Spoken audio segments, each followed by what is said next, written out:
Hi hello welcome to our channel Kakinada customers.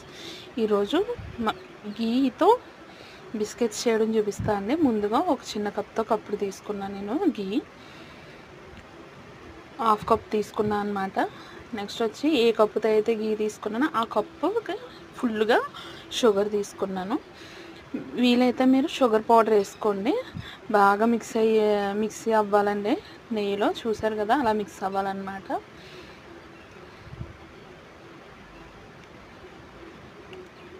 బాగా mix అయ్యాక next వచ్చి మీరు కొంచెం మైదా యాడ్ చేసుకోవాలన్నమాట.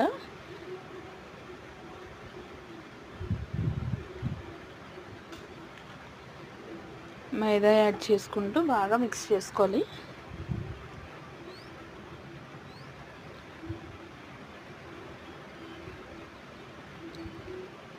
అలా పౌడర్లా వస్తుంది కదండి. ఈసారి మనం చేత్తో మెత్తగా చపాతీ పిండిలా కలుపుకోవాలన్నమాట.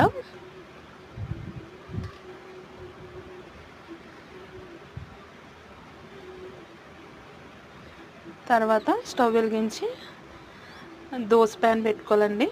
పెట్టుకొని కొంచెం హీట్ అయ్యాక స్టవ్ని స్విమ్లో పెట్టుకోవాలి.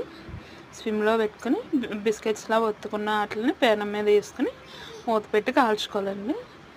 ఇంతే అండి, చాలా సింపుల్గా టేస్టీగా ఉన్నాయి. నేను తిని చెప్తున్నాను. మీకు కనుక నచ్చినట్లయితే లైక్